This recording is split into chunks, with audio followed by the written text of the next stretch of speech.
Guys, welcome to another video. In this video, I'm going to be discussing the Hearthstone Paladin Shield Deck. Now, I've seen a couple variations of this deck, and I will give you some obvious options once we go into it. But go ahead and take a look at the cards that I'm showing you in the background here, and then obviously after that I'm going to show you guys some plays that were made. And again, I played this deck last season, and I was about 17-2 with this deck. And then obviously the footage that you're seeing is from the beginning of this season. So you know, sometimes you run into really good people when the season restarts, and sometimes you run into complete scrubs when the season restarts. It's just, you know, luck of the draw. So some of the games were actually, you know, decently competitive, other ones were face roll. But I wanted to share this deck with you because it's a lot of fun. So what you're going to be doing, okay, is the main thing that you want in this deck is Blood Death Knights and anything with shields. Now, I chose to go with 2 Argent Commanders because I have Tyrion Forging instead of maybe 2 of the Scarlet Commanders, you know, the 3/3 minions with shields. You can take those instead of like maybe the Harvest Golems. However, I think that Sword of Justice with Harvest Golem right now in the game is probably one of the strongest combos that there is. There's really not a stronger combo out there that you can find.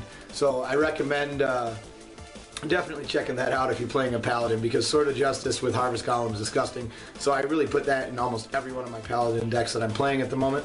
The other things that you can trade out here are the Equality Consecrates. I guess you can get rid of those. If you don't want Tyrion, which I don't know why you wouldn't, or if you just want to drop one of the Sunwalkers for like a Black Knight, that's probably a really good card. I do not have a Black Knight, or I would probably do that. And the main reason I say that is because most of your minions are medium minions, you know, especially if you're using Sword of Justice. You know, you've got these shields on these 2/2s, these 3/3s, anything like that. So what you'll find is that really any high-end tank is really gonna, you know, hurt your day. If you play, you know, a Druid especially, if they can get down an Ironbark Protector or an Ancient of War, something with a lot of health, if you don't have an Equality Consecrate, or if you don't have some kind of, you know, tank removal, it's going to really, you know, hinder your day, as Paladins don't really have a silence built into their deck. And nor do I in this deck. Now, the other thing that you run into occasionally is you will run into card draw issues, because remember, I do not have any card draw on this deck. I took out both my Hammer of Wraths, so what I am really using is I'm just pretty much using my hero power and trying to kind of combo things off. So those Dread Corsairs, again, another 2 cards where if you would like to get rid of them, you can, but I find them to be extremely useful in protecting your Blood Knights. As you can see, you know, you can turn 5 somebody if you get a decent hand on this Blood Death, because the Blood Knights are a 3 cost, and they start at 3/3, because you have like Argent Squires, you have, you know, you can put Divine Shields on things. You have the Argent Squires, like I said. There's just so many cards that have shields that are low cost that by turn 4 you can get out a Blood Death Knight that can be 9/9, and there's really not anything in the game that can handle a 9/9 on turn 4. The best thing they can do is really silence it, and silencing it still brings it down to a 3/3. And remember that the Blood Knights don't take anything off the board, they just take the shields off the board. So really, it's a very powerful deck.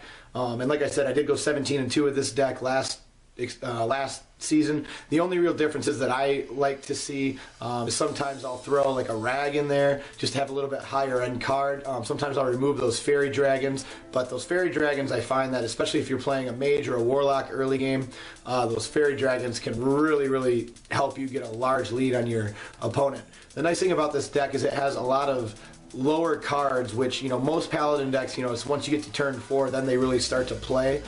This ramps up at turn 4 as well, but you have quite a few early game cards to really try to keep board control, because remember, that's really the key to this deck, is maintaining that early board control, using things, you know, like the combo of True Silver Weapon with Dread Corsair, using things like Harvest Golem with Sword of Justice. And again, if you can get those early Fairy Dragons out against some of the spell casting classes, you're really going to find yourself in a good spot going forward. This deck is one of those decks that I do play ranked with quite a bit. This deck and my Shaman deck are pretty much my 2 go-tos when it comes to actual ranked play. And the reason I say that is because I don't have a lot of like really great cards, so I'm trying to find low-cost decks for you guys that you don't really need a ton of cards to play with. Now remember, I do have the Tyrion Forging, which is a very decent card, but I'm not using Lay on Hands. I don't have it. I don't have Avenging Wrath.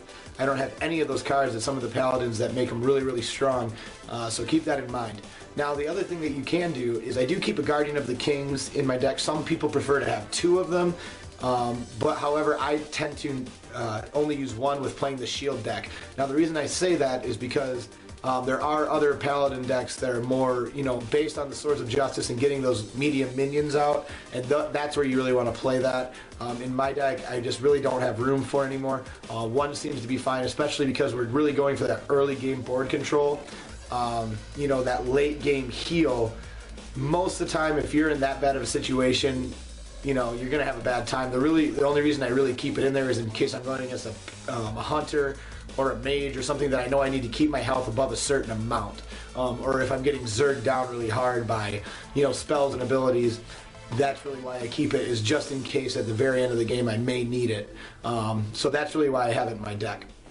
But anyway, guys, go ahead and check out some of these plays. Hope you guys like this video, and as always, see you in the next one.